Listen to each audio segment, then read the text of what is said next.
Welcome to the latest edition of MVC Gridiron Weekly, presented by Davila and DeFusco Insurance. A little different lineup today. Tim Wood. Well, I mean, we're light.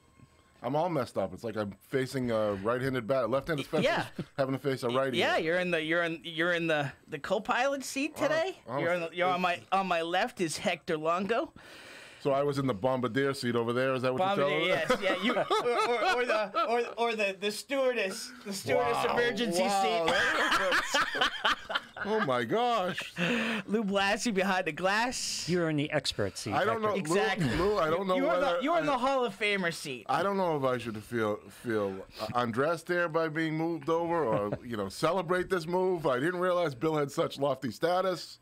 Bill who? Bill Wright? Yeah, I know. So Bill God. Bryant is on assignment today. Bill Bryant's daughter Julia is in the state tournament, state cheerleading tournament. So the Rangers are hitting the mat about 10:45, and Bill. I think Bill made the right call. He made the right call. Yeah. Angry daughter sitting with two fat guys talking football. I was going to say, for this hour, it's probably the wrong call, but for the rest of his life, he definitely made the right call. Yeah, exactly. No, you always go with the daughter. Exactly, yeah, absolutely. So, He's watching, too, by the way, so say hi. He is? He is. How's he watching? He's driving. I don't know. Okay, hi, Bill. Let's not doubt his dedication here. I mean, that is dedication. That is dedication. I think Bill... Maybe Pam's driving. You don't know. Maybe, yeah. We said we might talk to Bill after 11, but I think Hector and I are of the belief that we're out by 11 today. So. Lou, I hate to say it, we're going 10 to 11, and I'm walking out the door. Whether or not Tim can stop me, it doesn't matter at this point in time. Can't stop me now. All right, so we'll see. Yeah, right. Yeah. Hey, you get sucked into the vortex. Another day. And another MVC team heading to Foxborough. How about that? Tewksbury. The conference struts its stuff once again.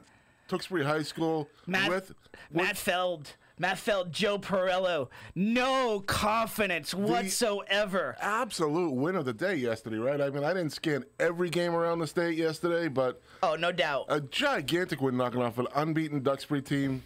I mean, these guys, these pundits have been riding the Duxbury train the entire season. They completely just looked over Tewksbury. They thought train's heading to Gillette. This is just a temporary stop in Lowell. Not so much. Look, traditionally that league produces good teams. I can remember, down the road in the past, Foxborough, Mansfield. Very good teams coming out of that conference and sticking to two Valley teams. I remember a couple of North Andover games. I think it's Mansfield. They're the green team. Duxbury's the Green Dragons. Yes, but Mansfield's I think they're the green. There's something green, and it's either Mansfield or Marshfield. Very good football team. I get those two So what do mixed they up. do when they play Duxbury? I don't know. Green on green? Green versus white. But anyway, and I remember them taking it to North Andover a few times. Good North Andover teams. The Valley stepped up its game here with Tewksbury with the gigantic win. That's 3 straight huge wins. I mean, rallying from down 14 against Danvers, beating a very good Beverly team. Yeah. Disposing of the two power teams in the Northeast Conference, and then to come down and do this. We talked to Coach Aylward last week. Tewksbury was beaten up a little bit, a little banged up at this time of the year. And to come out, make the early statement, take the quick lead, not just hang on, but put the game away. Yes. A couple of gigantic plays late to seal the victory and put the Duxbury team away at Lowell before a good crowd. I'm told there was about a couple thousand people there. Excellent crowd at the game. Just a really good day for the Valley itself. Hello to Donna Connolly, I think the mom of Jay Connolly, the quarterback for Tewksbury. Hello to you. Hello to the crowd, the silent crowd here. So we're going to talk to one. Hector mentioned they had some heroes.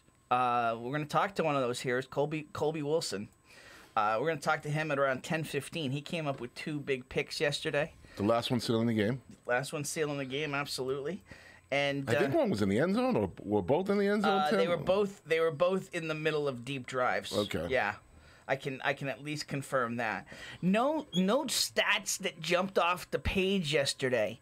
As Tewksbury is want to do in terms of Conley or Aylward or Kelly, all yeoman numbers, all solid numbers. As you said, they jumped out to a 15-0 lead. Touchdown runs by Jack Kelly and Jay Conley.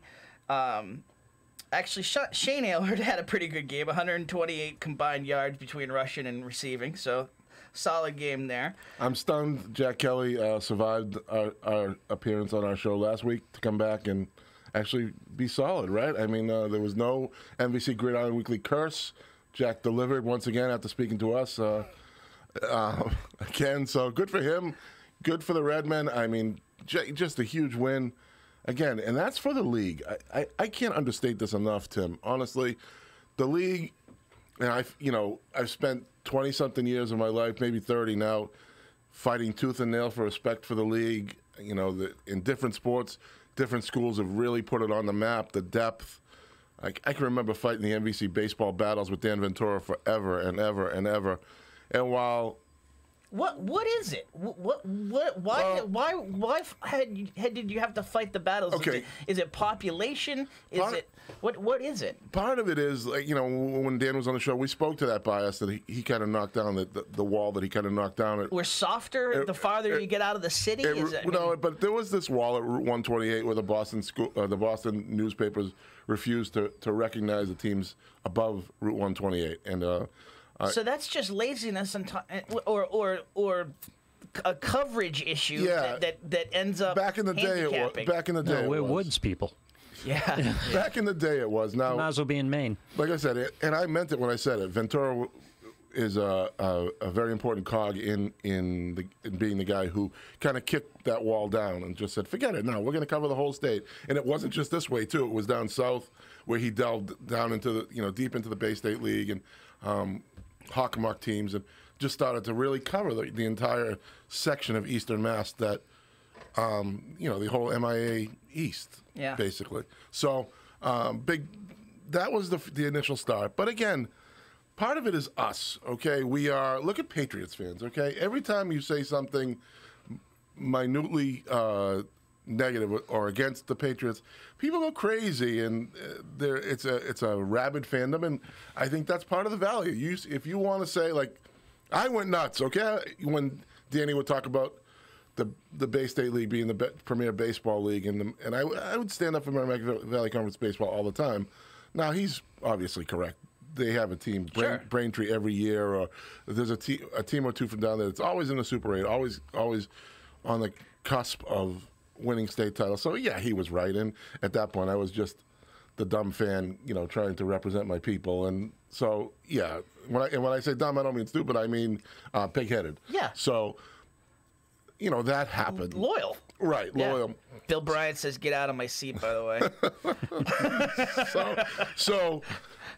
But getting it back, look.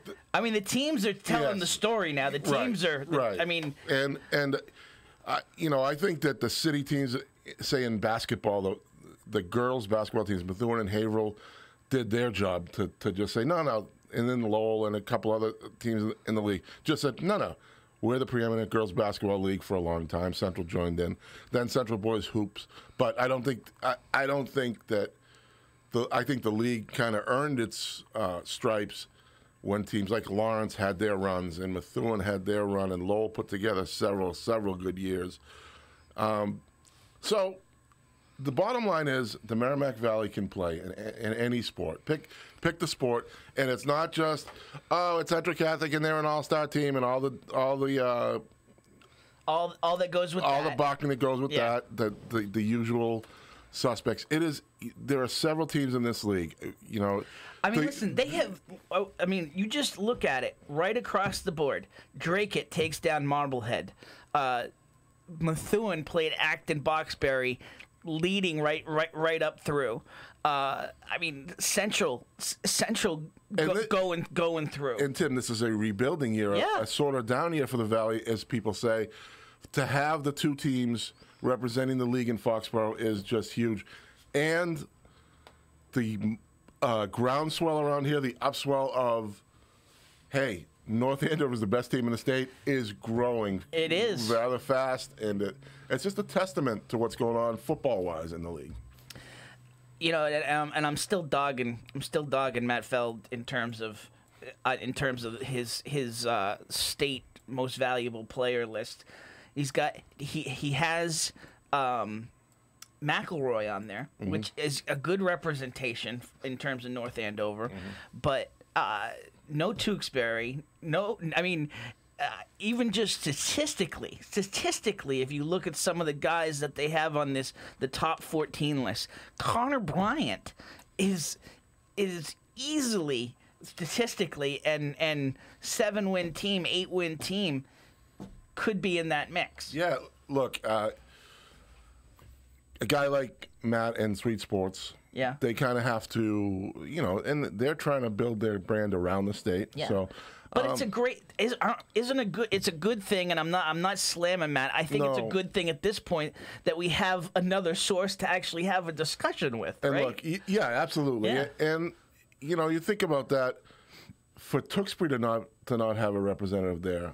You know, it's like the Connolly kid has delivered since day one. Yeah. I don't know if he's taken a day off. No. You know, or had a bad day. It's a really good football team. That's just he's delivered week after week with these guys.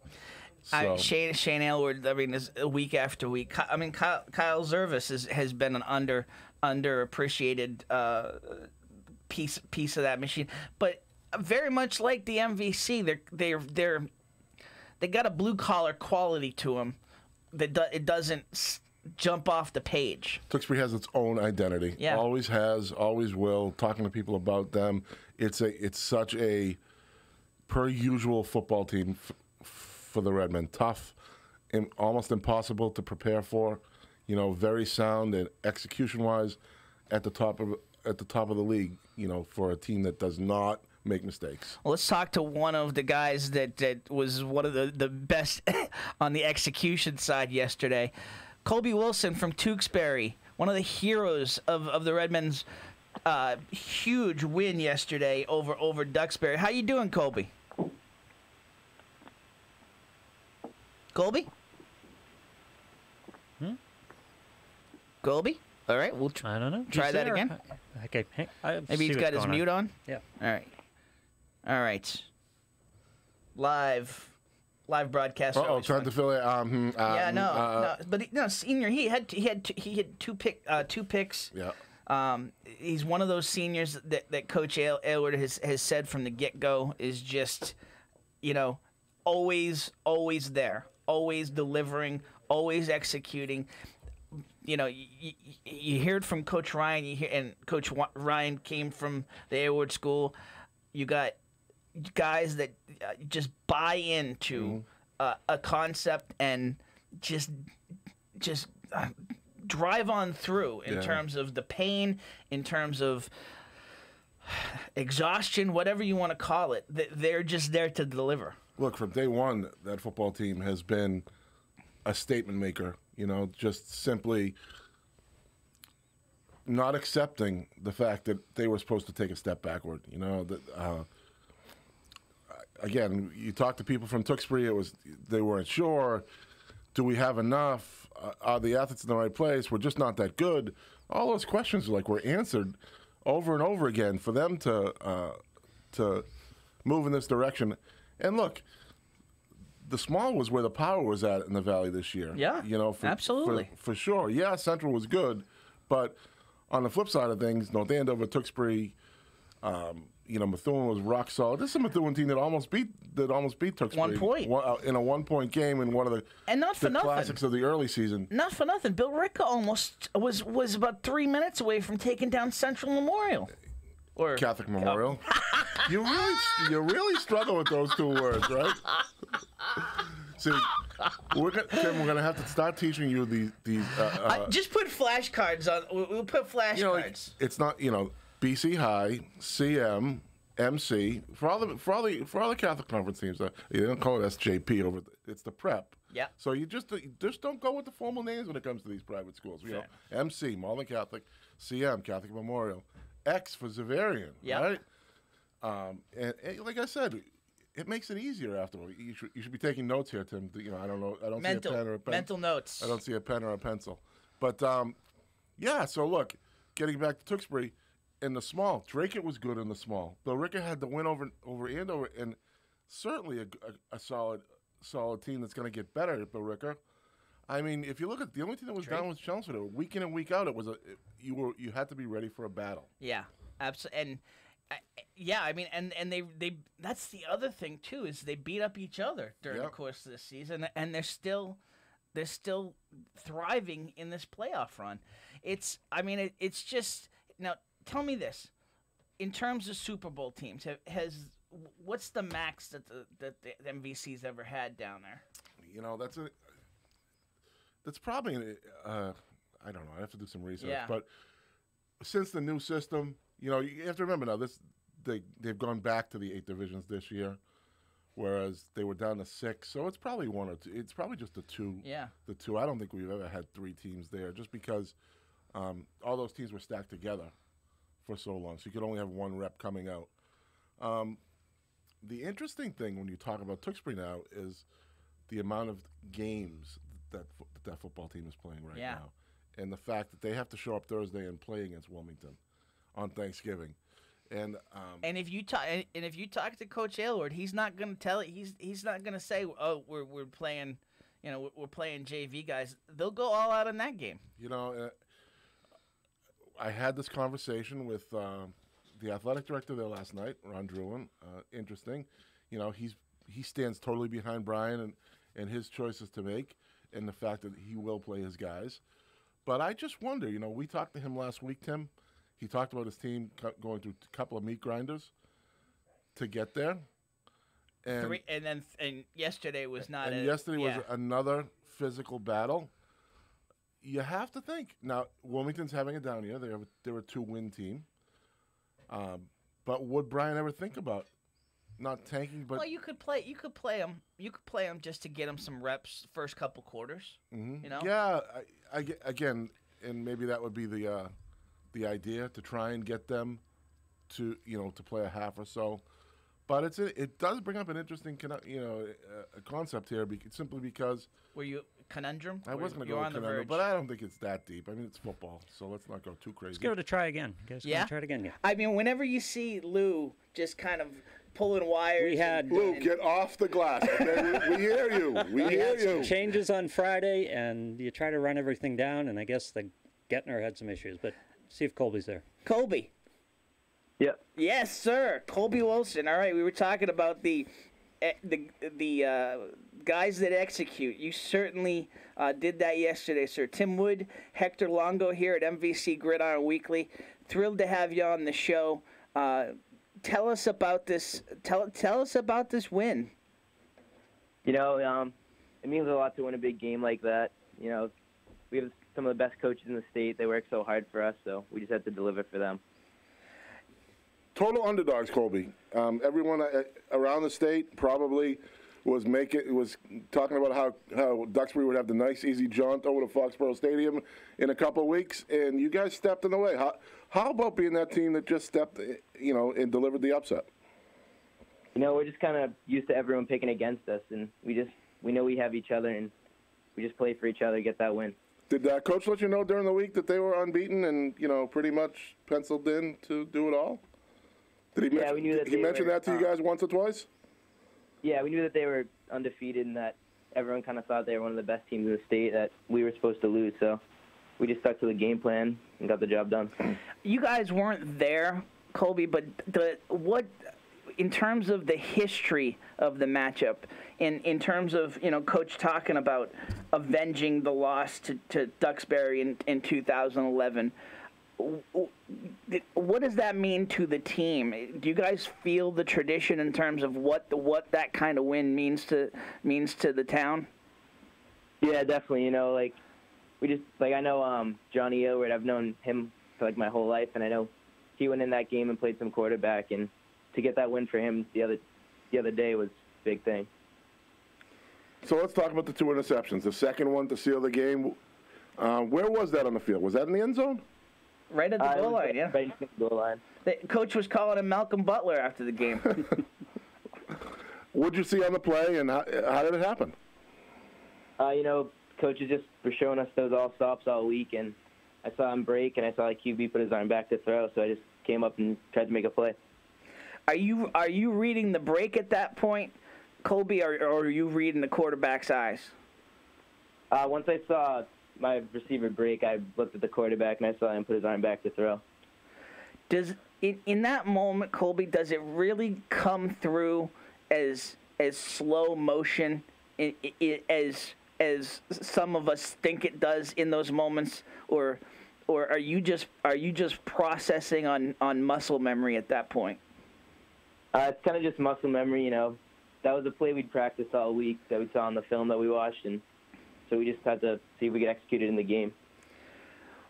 What, in terms of you guys got ahead, you guys carried the lead into halftime. At what point did you take even a second to just kind of say, okay, this is our game to lose? I really thought we were going to win the game the whole time, to be honest. I know our offense can move the ball, and we know our defense can get stopped, so we just knew we had to put it all together. Colby, senior year, how many picks is that for you on the year now with the 2 yesterday? I think that's 3.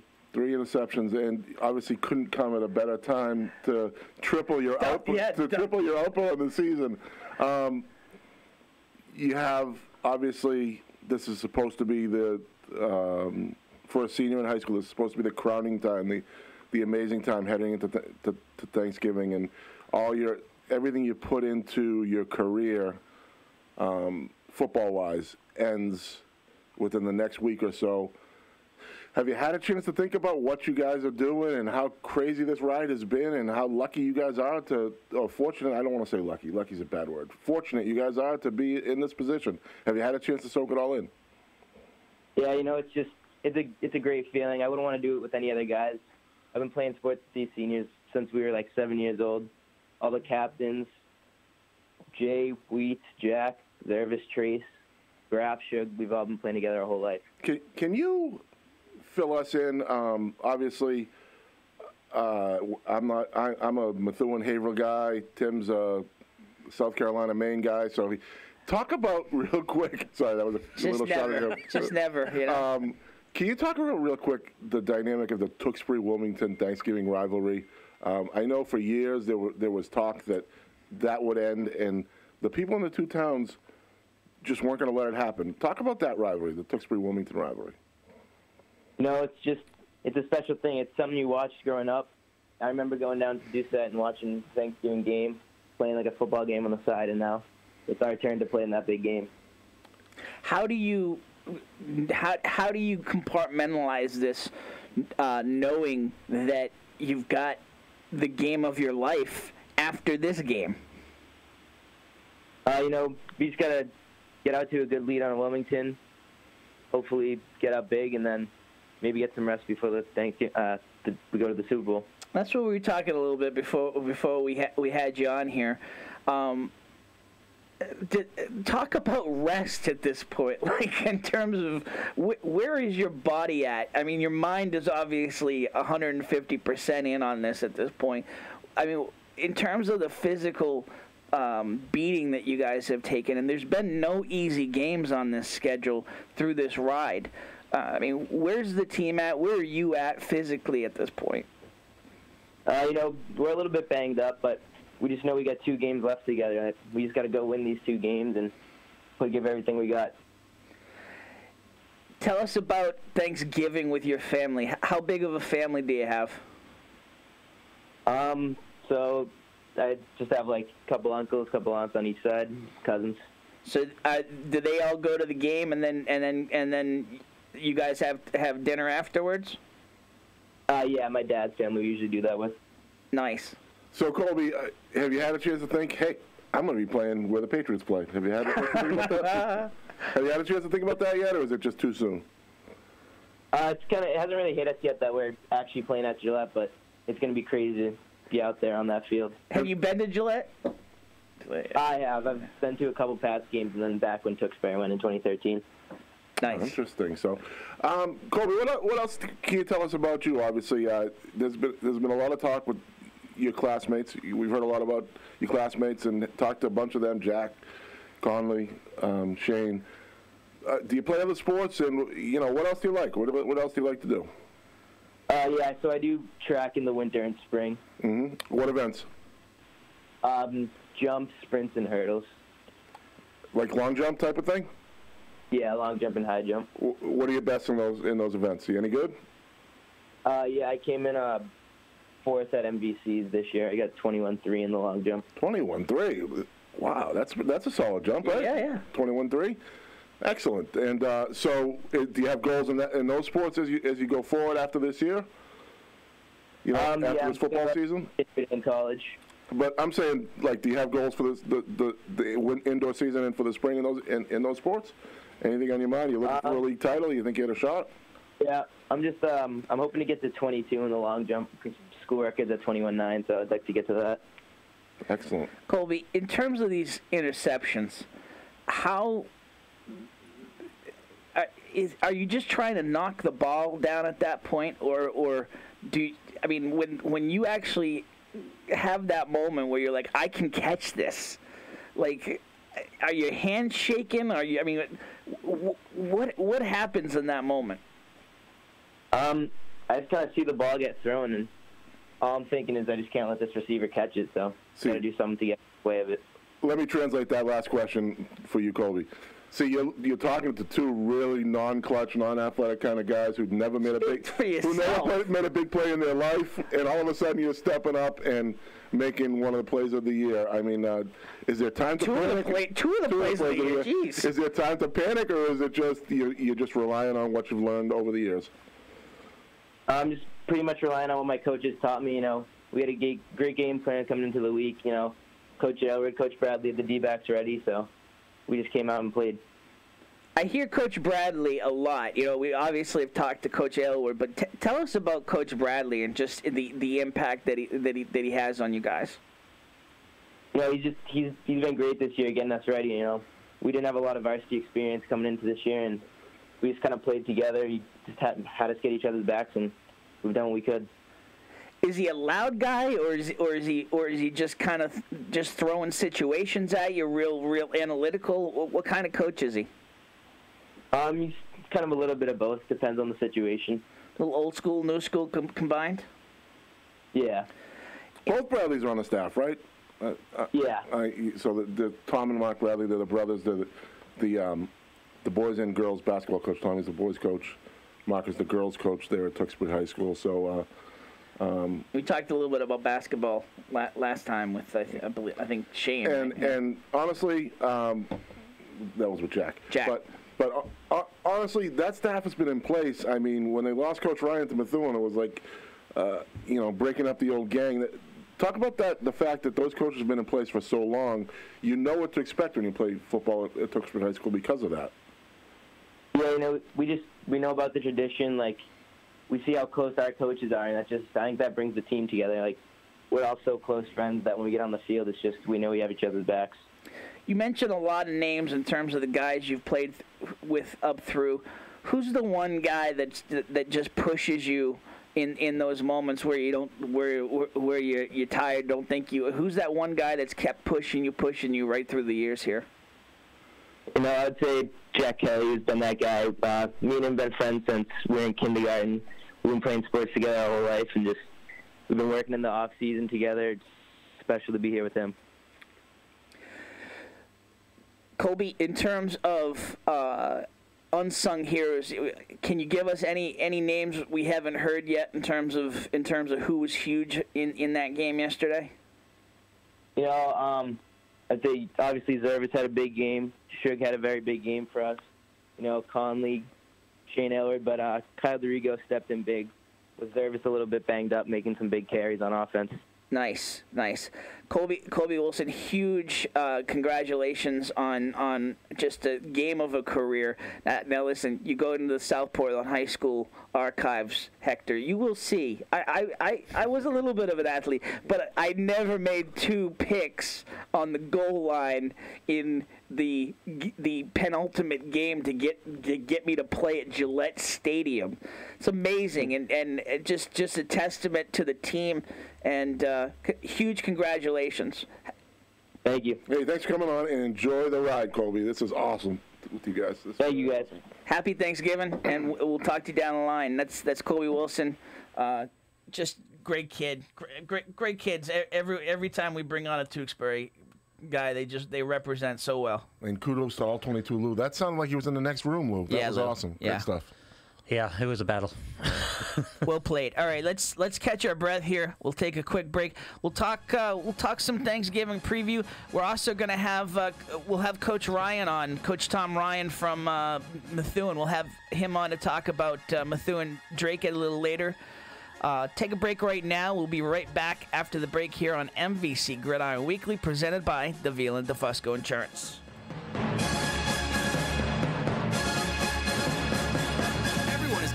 Social media, and all marketing roads lead through social media. If you want to make a splash here in the Merrimack Valley, you need to tap in. This is where the new CEM podcast studios come in. Of course, you can spend your time, energy, and money learning how to wrangle technology to make a podcast instead of running your business. Or you can invest in telling everyone in the Merrimack Valley, Massachusetts, New Hampshire, Maine, the Seacoast, or everywhere in the world about your great business, product, service, or yourself. The CEM Podcast Studio is a local audio and video studio dedicated to the craft of podcasts. Their studios feature state-of-the-art recording and mixing equipment designed specifically to produce the best audio and video podcasts. Best of all you need to worry about is your show, your business, and your brand. We do the rest. Call 978-686-9966. That's 978-686-9966 to schedule a no-obligation tour of the CEM facilities and meet with a podcast specialist. Or go to CEMpodcast.com to find out more about podcasting services. CEMpodcast.com, your window to the world. I love talking about my man, Val Davila. It's a dream to own your own business, and Val and Susan Davila made that a reality in February 2013. They started with just 2 insurance carriers, but now Right in Place Insurance for Progressive, Safeco, Pilgrim, Plymouth Rock, and Mapfre, just to name a few. Need auto insurance, renters, commercial, or home? Davila and DeFusco prides itself in having lifelong roots in the Merrimack Valley. Put their experience to work for you. Visit them at 225 Broadway or call 978-241-7950 for a free quote, or visit them online at daviladefusco.com.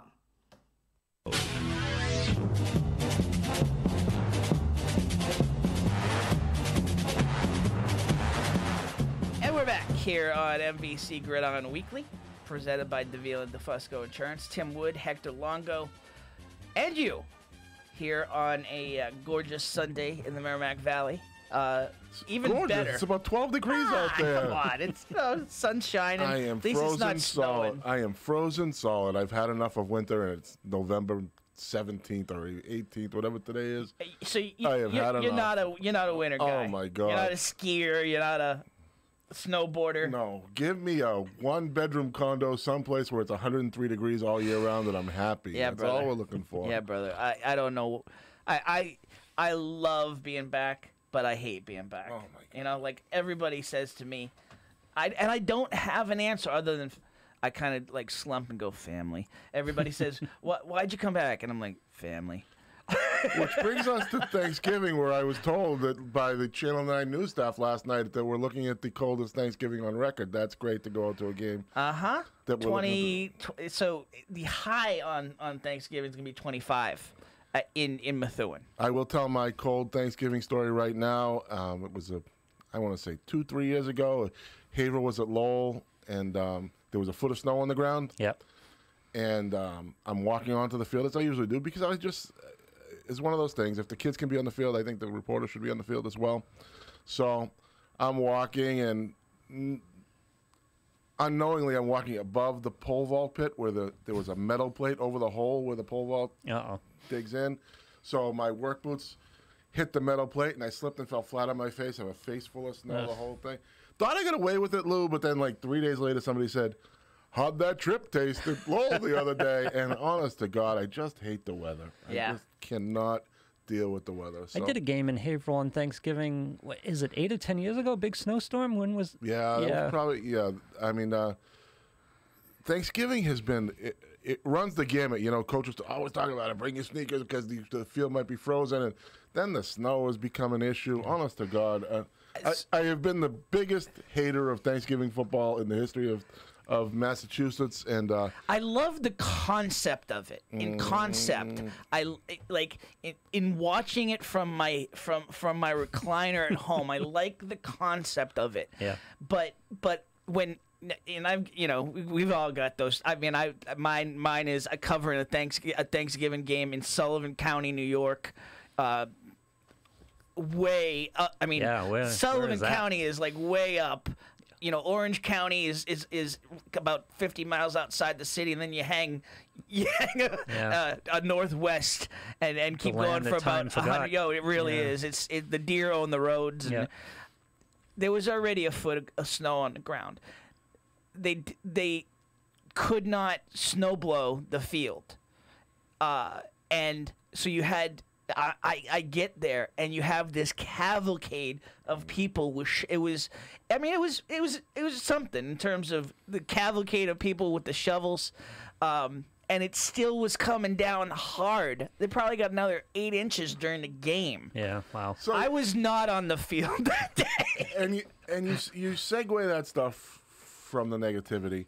If you go to say a Methuen or a Dracut and talk Thanksgiving football, they're all going to tell you it's just, the most gigantic, pivotal everything. Moment of the athletic season. I mean, I was at the awards banquet. I was at the awards banquet last year, and you've the football awards, and from Methuen, and you've got a lot of alumni there, and they've got the breakdown of every Methuen Dracut game. And Methuen could have drawn even with a win last year, and everybody thought it was going to happen.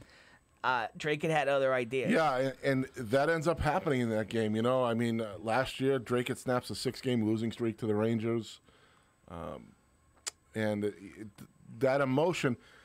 A lot of the games, that emotion's been swept away. I mean, Lawrence Lowell was one of the state's longer running rivalries, and they ended that just because the emotion was kind of sapped out of the game. And so now Lawrence plays against Central Catholic, and Lowell plays against Haverhill, and I think they kind of did that in a move to, just to get the Valley teams playing together and get everybody on the same page. Does the Lowell Haverhill game have any juice yet? And I was just about to say that.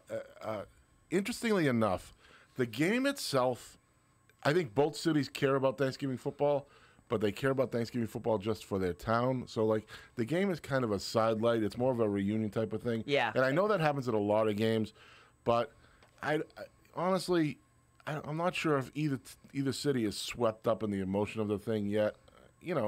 The Lawrence-Lowell rivalry was storied and for forever. And, Lawrence dominated decades at a time, and then Lowell dominated, down the stretch. They really started to take it to Lawrence towards the end of that rivalry. So it lost its luster a little bit, and the shakeup was good. Like I say, I give the Haverhill folks credit. They care about it. Now, I know that this game is in Lowell this year. It's at Colby. So, but the alumni, the football players, the turnout, it's an important event for them. So, as negative as I can be about Thanksgiving football, I definitely can understand what it's about when you see that. And, a team like Andover, this is literally everything. This is their Super Bowl. And it's got a little less juice because North Andover's got another game. Now, North Andover is another phenomenon. Those are two towns that are more rivals than anything, kind of the Tewksbury-Wilmington type of thing, where I was around deep into it when they rekindled this rivalry. I want to say, probably 15 or 20 years ago, where they started to play it again, and not on Thanksgiving. They played it during the regular year, and that game was like the old timers in both towns really just I mean, and when I say old timers, I mean people my age, really are into that rivalry. You know, just head over heels into the Andover North Andover thing. So it's, to me, I loved it when they played in the regular season because I knew it was going to be a Friday night that was cool. When those two teams played, it was going to be a good event on a Friday night. But they moved it to Thanksgiving now. And it's, like you say, it will mean a ton to the Andover kids. And you know Coach Perry will have those kids so fired up about it on Cloud 9, thinking they could pull off the upset and shock the state. But you're always, even if that happens, you're still going to have the asterisks this year in both the Andover, North Andover, and the Tewksbury Wilmington game. Right. No, it's not an asterisk though. I mean, it's, you know, those teams have earned where they belong. You know, there's no denying that. But you can make a season for Andover, and it's an experience that those kids, like the Harrington kid who's a freshman and running the show at Andover, will just be able to put in that bank of experiences down the road that he can say, look, this is where they were. This is where we want to be. And he can see firsthand, learning from a Jake McElroy. You know, this is what I have to do to get my team to the promised land, to watch a kid like Jake and learn from it. So, again, like I say, there is a ton of hassle when it comes to Thanksgiving football. To me, it's always been something that I think we all have grown to love. It's in some ways, you know. So here's our schedule in terms of the next couple weeks, and I want to put this out. We're putting it out to the coaches, obviously, but we are going to have an all-star team, and we're going to try to make it a little different in terms of. Let's just say I don't want to select the same guys that all the newspapers select. Yeah, there's some guys that we're not going to get away from, but we're also going to look for some unsung heroes. Some of the guys that don't you can't find those definable stats on that have made the years. You're a bit at attending the Phil Simms All Iron team or something like that. No, I don't even know. No, it's more. Somebody tell me what he's talking about here. No. It's more of just getting more, because we're good, and rightfully so. All these guys, listen, we talk about them every week. The stars of the week, the top performers. They're gonna be in this mix. I mean, we could probably already pick the team, or pick the guys that are gonna be in the mix from every team. We just want to hear more from the coaches, the fans, in terms of those guys that. That have made these runs, you know? Yeah, my vote would be for an all-senior type of team, kids who survived and kids who've thrived at that level. So that, kids maybe you didn't think were going to be there but have endured, I think is the word I'm looking for here. Just the all-senior team types. Beyond the stars? Yeah, I mean, if that's what you're looking to do something, we'll have to talk about that, but sure. We can hash it out. All right. Yes? Yes. All right. We have on the line, we were talking Methuen Drake. We have on the line the head coach of the Methuen Rangers, the 7-3 Methuen Rangers. Coach Tom Ryan, Tim Wood, Hector Longo here at MVC Gridiron Weekly. How are you, sir? I'm great. How you guys doing? Phenomenal. Very happy to talk to you again. Just thrilled for the season, the run that you guys have been on, Coach.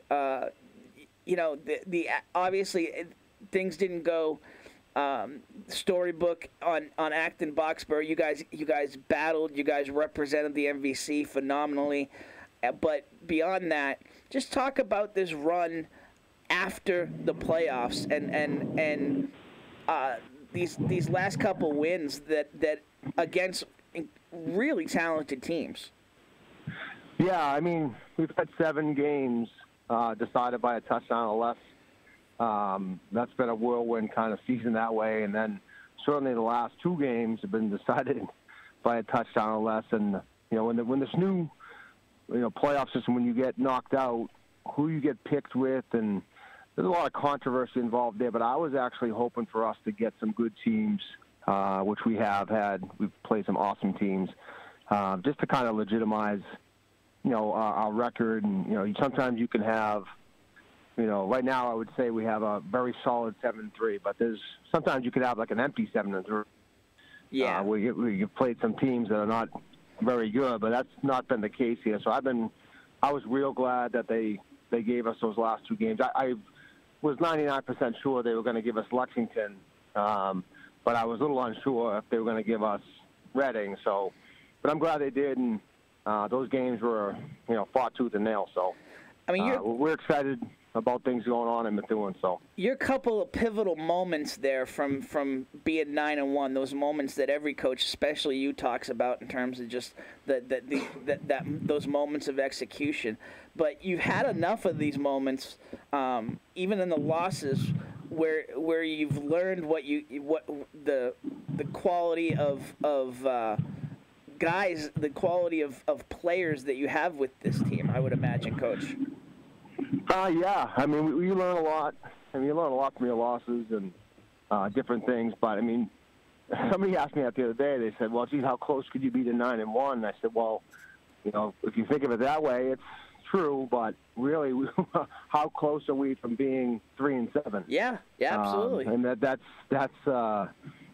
sort of where, as a coaching staff, we were talking about how, maybe in years past, we don't get some of those wins, and we don't finish off some of those games, and that's kind of a testament of my assistant coaches, and they were all real young when I first started coaching at Methuen, and those guys have been aces for us, and then certainly how hard our kids have worked in the weight room, and those kind of things all equal up to wins at the end. So as far as I'm proud of what we've done this year. I just hope we come out on Thanksgiving. It's going to be as an outrageous conditions as you'll get. And as far as coldness goes, this is going to rival the Lexington game of last year as far as how cold it's going to get. So it's going to be interesting to see if we're tough enough to finish this one out. So, Tom, last year, obviously I think a lot of people thought you would beat Drake on Thanksgiving. And you ran into a buzzsaw called Lambert. Have you thought about that at all as a defensive-minded coach? I mean, in the last couple of days or so, weeks or so, have you thought about the fact that you have to stay on that again? Yeah, absolutely. When you watch last year's game, and their field played a huge part in our game. You watch offensively, we left lots of points on the field that we didn't execute enough, and then defensively they came down with every jump ball, and that's been a point of emphasis for us in practice this week. They honestly they out-toughed us last year. They wanted it more, and it was in those kind of plays you can tell. So we have all we can handle. That McCullough kid is real good. The French kid is outstanding at linebacker.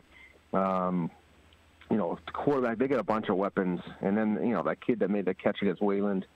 Santiago. Yeah. Oh, geez. I mean, they have all sorts of things. So this is probably going to be one of the better Thanksgiving Day games in the state, I would say. Because on paper it certainly is. Because Drake is a really good team. So we're going to have to play really good to beat them. You mentioned the field. I was picking up jerseys for my youth basketball team yesterday at the Timony, which is right next to the Nicholson Stadium. Saw you guys practicing, but more than that, saw you guys shoveling. What have you heard in terms of just? I mean, is the snow gone? Are you guys doing any run-throughs today? The temperature-wise, it doesn't seem like the snow's going to go away by itself. No, we had certainly we thought yesterday was going to be warmer, and I thought the snow would be far more gone than it was. So we had to shovel lots yesterday. And then the city came in and dragged it last night. So it's probably 95% clear right now. So it's the city, Jay Tilsley came in, who runs the park. He doesn't run the park, but he runs the field, the stadium, so to speak, and he came in and did some extra hours last night, and the field's in pretty good shape. It's probably one, hour of sun of being almost perfect. So I think we're going to be fine. I think tonight's rain will help a little bit, but I'm a little concerned about Tuesday's snow. So, we might get 2 inches of snow, but, 2 inches when it's 20 degrees. Yeah. Yeah. So we got to get, if it does snow 2 inches on Tuesday, we got to get that snow off as soon as possible because the temperatures are gonna plunge into the teens. So that's gonna be an interesting dynamic. But I think the city will end up dragging it, and they've done really good. And I have confidence that the field's going to be in real good shape. Certainly better than any grass field that we could have played on. So it is what it is. So Tom, the good news about last year is you don't have many kids who really experienced the disappointment for last year, so they don't, they don't have the frustrations. They don't see what Lambert did to you guys last year. The good news is that you do have guys who have stepped up, and you do have a ton of seniors, and this is kind of a senior day, Thanksgiving Day. How do you channel them and get them ready for the experience of playing that one Thanksgiving game that everybody talks about? We do a lot of things with our seniors. We do a words of the week thing every week with our seniors. We have certain seniors to speak at each one of our dinners that they put on every week, and I understand how valuable senior leadership is, and what a special thing it is because like you guys talk about, it's 95% of those kids their last game that they'll ever play is on Thursday, and I think tomorrow night we have what's called a senior fire, where after practice the kids will get all around a barrel and every kid throws in like a something into the barrel, so to speak, and they all can kind of every kid gets like a 2 or 3 minute speech that they make about how much football means to them and what the season meant and all those kind of things. So, we certainly at Methuen understand that this game is huge for the seniors. Obviously we want to get every senior into the game, but we have a lot of seniors too. We have 25 or 26 seniors, and so we want to, respect and honor them because they've the senior class has actually been part of 3 straight winning seasons, which I want obviously championships and things, but 3 straight winning seasons is pretty impressive. So hopefully they understand they just got to play as hard as they possibly can because for 99% of them there is no tomorrow. So it is what it is. So let's talk about one of the juniors. I've been making the case. Bill is not here today, just so you know. So we can talk we can talk without the dad chiming in. Connor Bryant. I've been making the case just in terms of what I've seen every week and then just the stats that he could easily be in the argument for state player of the year. You didn't know exactly what you had in him, even coming into the season. Is that fair to say that until you saw him in real game action, you couldn't really gauge what you had? Yeah, that was a concern coming into the year. He hadn't really proven himself. He had been behind, Jordan Perdomo, so we were unsure what we were going to get out of him. And really, what has impressed me the most is his running ability. He's been, exceptional as a runner. Of course he throws pretty good too, but he's been aces for us. The last 4 or 5 games, he's been really good. So that's one of the reasons why we feel real good about going into next year. But he's been outstanding. I don't know what's going to happen at the league meetings and stuff, but the offensive MVP for the MVC Division I section, he's got to be up there in the conversation with that. So, but I don't know. Who knows how that's going to happen? But all I know is I'm so glad that kid's our quarterback because not only is he a great player, but he's a great kid. He's mentally tough. He practices hard, and I know that he's going to be prepared to come out and play a great game on Thanksgiving. Is this one of the bigger surprises or the most pleasant surprises you've had in terms of your coaching career? Just to see the way that he has blossomed. Yeah, absolutely. I've had a lot of good surprises in my career. Jordan Perdomo showing up from Rhode Island. That was a pretty good surprise a couple of years ago. Certainly, as far as play goes, there's been a number of kids throughout the years. I mean, I've been coaching almost 20 years now, but it's got to be up there in terms of going from a little uneasiness in August. I mean, quite frankly, he didn't really complete too many balls in scrimmages. Outside of screens and things. And then against Malden Catholic, he started off that game shaky. But since the second half of Malden Catholic, it's been all uphill for him. So, I mean, or downhill, whatever you want to put the expression, but it's been real good. So that's all I care about. I'd put this up there as one of the biggest surprises I've seen in my career. So in my constant charge at trolling people, I will ask this question to you, Tom, because I want an answer and I want the truth. If you were BA, yep. Are you playing the starters on Thursday, or are you holding them out to worry about the Super Bowl? If you were the Tewksbury head coach these days, what would Tom Ryan do?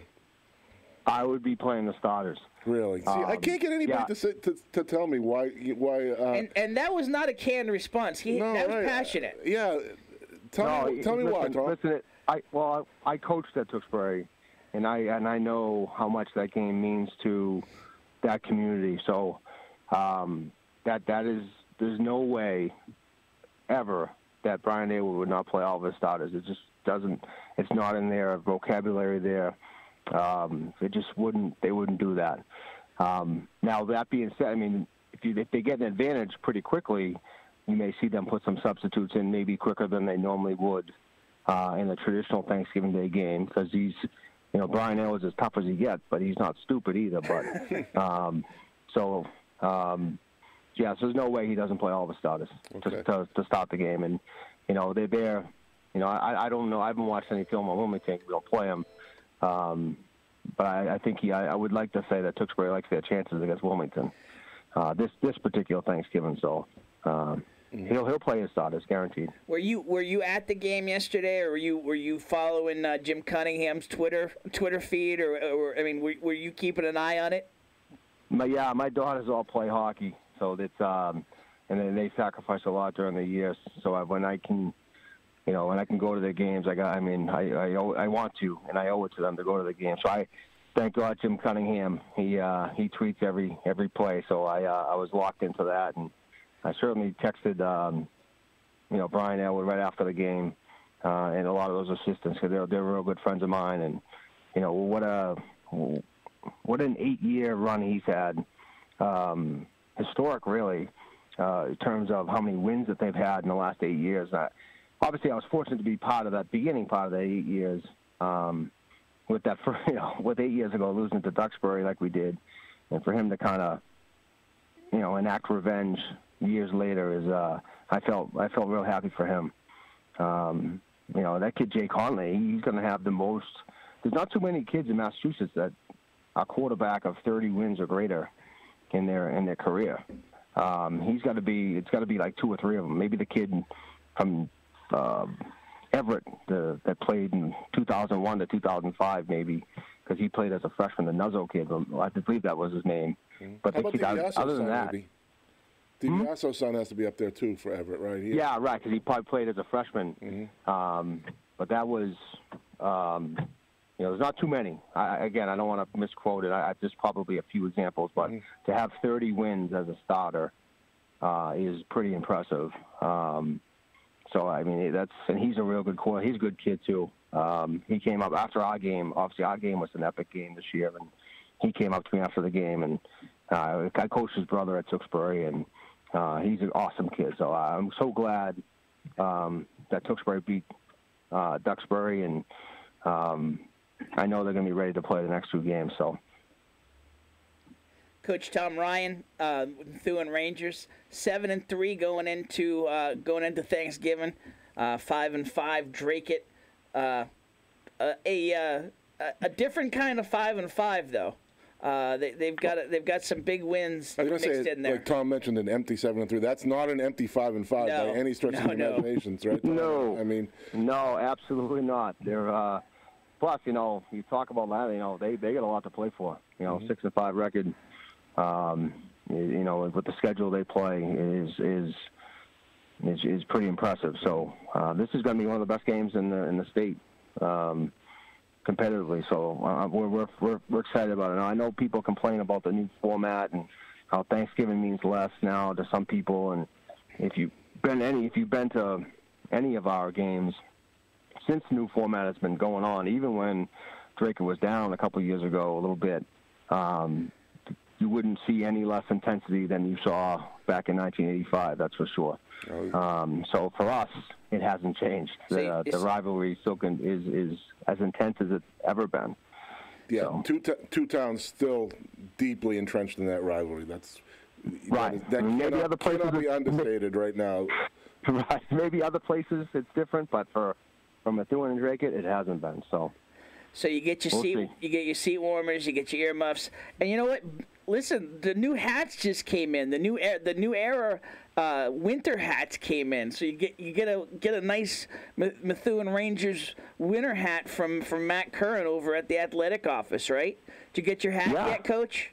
It's funny because my defensive backs coach just got us all winter hats as a staff like a week ago, and all of a sudden we came out with the newer ones from Matty Curran. So we were giving Mike Sita a little bit of grief the other day about that, about his hats have become obsolete already 1 week into it. But hopefully, maybe Mr. Curran, hopefully he's listening. Maybe he'll get some hats for the staff on the dole. I don't know. We'll see. Hint. I doubt it. Hey, special color rush, color rush hats, like for the Ranger staff, right? All right. Yeah. Coach Ryan, huge thank you for coming on. Congratulations on the season thus far, and best of luck in the elements and the battle with Drake. Awesome. Thanks, guys, for having me on. Appreciate it. Good job all year with the show, man. It's been awesome. So, thanks, guys. Thanks, Coach. Earmuffs, Tim?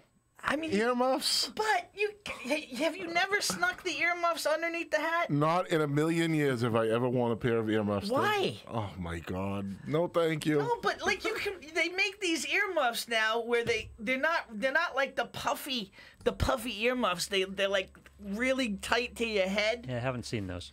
I've never the band. I'll do the band. But you know what it is? My mom was huge with QVC. Huge with QVC, and before she passed, it was one of the last things she cut me. Hector, damn you! I didn't realize we were. I'm lying. I didn't realize we were going for the Ralphie look. I'm lying. You're a Patriots fan. You know the only answer to this is a hoodie. Hoodie, yes. Yeah. Oh yeah. No, you got it. I'll have the hoodie. I'll have the Now, are you the toque? Or will you wear the toque? It's a toque. Toque, or my dad always says toque. Yeah. Okay. So, or are you the cheerleader pom pom at the top hat guy? Pom pom at the top hat. I wear the first hat that I see that's sitting on top of the pile. So, whatever it is, Tim, I go for it. If there has a pom pom on it, I'll go for it.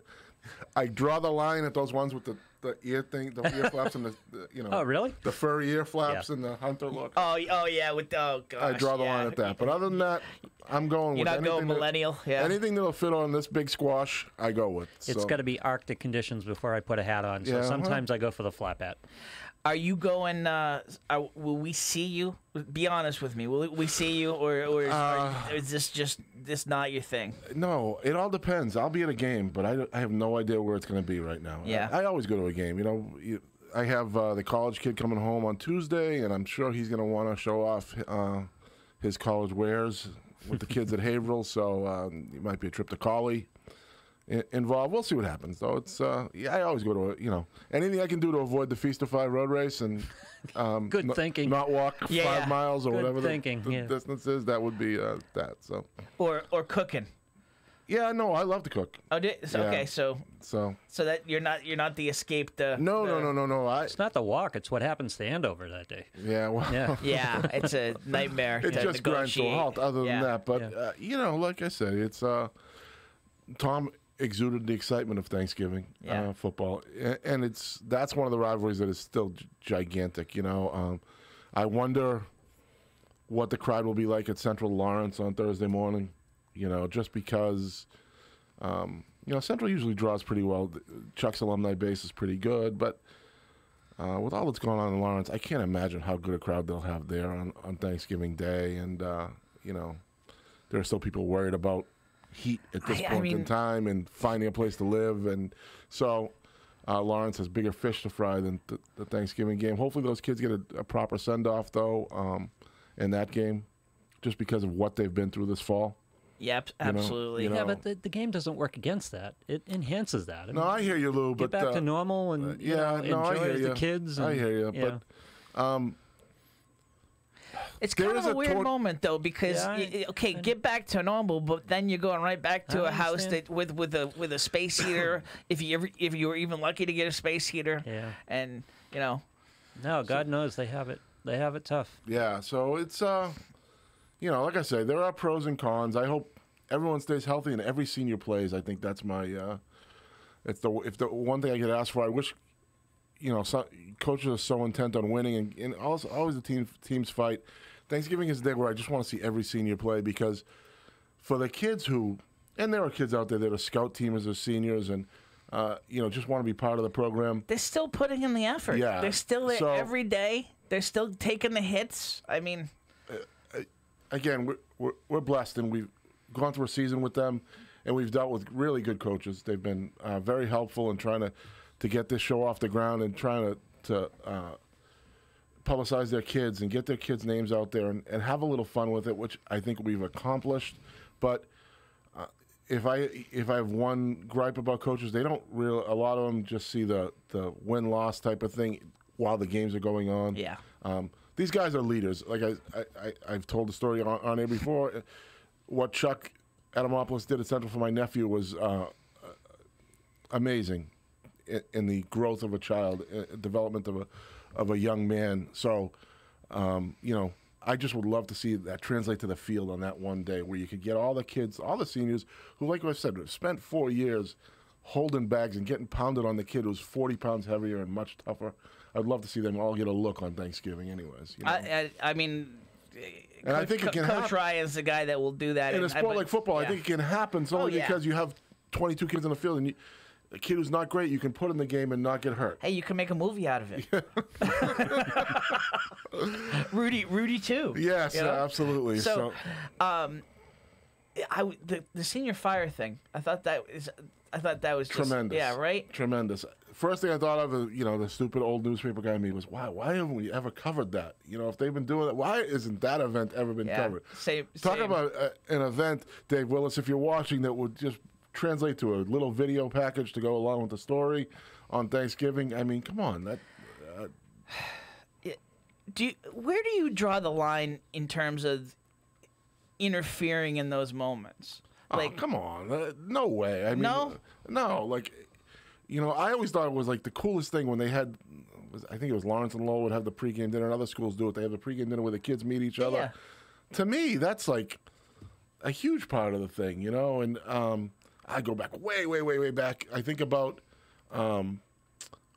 Methuen's 1991, 92 Super Bowl team, and we were in those kids' living rooms. Yeah. And it was just, they thought it was spectacular. We went to all the pregame events and just totally, because Methuen was entranced by it, and the Tribune at the time was just pounding out story after story about being part of that.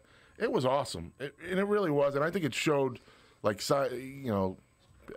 people always saw the gruff Larry Clemmis and the crazy sideline Larry Clemmis, and we got to show the normal Larry Clemmis and his kids, and let's give a fuller view of everything. The relationships the kids have. Yeah, relationships, the chemistry. I learned a ton about Jay Danella and Joe Cerami and all that whole group back in the day, and I think bringing that to people was important. I really do. So, again, there are some personal moments in a thing like that senior fire that. Yeah.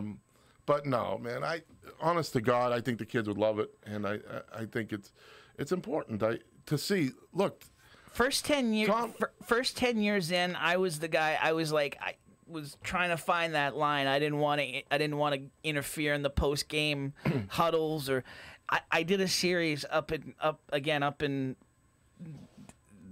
Ellenville, New York. I actually in Sullivan County. Did it in Newburgh, New York with the boys, and Ellenville with the girls basketball team, and followed everything, the entire life, and it showed me just how important in terms of seeing the full picture of everything these kids put in to a season. Well, let's take the guy we just talked to on the phone, Tom Ryan. Okay, you see Tom and you go, oh, gruff, insensitive. I know what you're saying, though. Desensitized, maybe. Yeah. That's probably a better word. Football coach is always a football coach. But you hear him and you hear things that he says and does, and his actions in the development of young men and student athletes, and you realize, man, there's a heck of a lot more to the guy than is portrayed in that 90-minute to 2.5-hour block on the sidelines on a Friday night. There's a heck of a lot more to it. There's so much more into the development and growth of young student athletes as they get moving. Again, that cannot, by any stretch, that cannot be understated. The role that these guys play, and it's been that way forever. The football coach has to look like, so often has to look like, or even in the past has had to look like the tough guy and the guy who's just the crazy. And a lot of them do earn the stereotype, right. But there are there's so much more behind today's it. Today's coach, especially, there's so much more behind it. Yeah, there's so much more behind it. So are you a white meat, dark meat guy on Thanksgiving? I'll eat anything. Yeah. As long as it's cooked well, I'll eat anything. The legs, the whole one thing I thing? can't. The gizzard. And honestly, I cannot sacrifice on is gravy. If I don't have good gravy. Turkey gravy or beef gravy? Oh no, turkey gravy. Really? So yeah, absolutely. Now, is it out of the can, or you make your own? My God, my mother-in-law insists on using bottled jarred gravy, and I just can't deal with that. Look, and I told somebody this week, and I'm because Campbell's. I love Campbell's beef gravy, but Campbell's turkey gravy, I hate it. I'm going to tell you this, Tim, for your own good, and make the ride to Raymond's Turkey Farm. If you're not going to make your own gravy, go to Raymond's Turkey Farm with the one and grab their gravy. It's as good as homemade, and it's down Hampstead Street. It makes such a difference. Like I said, you start going there, he may acknowledge you as a member of the Merrimack Valley again. I'm not into going crazy and buying. My wife has done it a couple times, buying the exceptional farm-raised turkey over there. People farm do it. to table, yeah. Yeah, that's right. I'll take any frozen turkey and turn it into a great meal. Believe me, I'm that good. But the gravy cannot suffer, and you have to have first-string stuffing gravy. Inside the bird or outside the bird? Outside. I'm not a huge stuffing guy. As long as you throw some kind of sausage in it, I think it's going to be good. So sausage, huh? Yeah. You have to stuffing? throw some kind of sausage in the stuffing. Yeah, absolutely. Trendy now is chorizo. Yeah, I know. Yeah, pick one. It can be, whatever it is. In this case, I'm a country sausage type of guy. A breakfast type sausage. Something savory. But honestly, anything in any kind of sausage, it will make your stuffing. The way you talk about, we're bigger, but I don't want to be a stereotype guy. But the way you talk about food, a little glimmer clearly that doesn't clearly the number one passion. See. Clearly the number one passion in my life. I can talk about moments that have in my childhood that have scarred me. There was a stuffing moment when my father went with oysters in the stuffing and tried to sell that to us. Oysters. I don't think. I think on his deathbed, I forgave him, but it took until that for me. Yeah, but have you come around on oysters? Because that's usually I love oysters type of taste, but not in turkey gravy. Okay. I love oysters. All right, fine. Yeah, but not in a stuffing.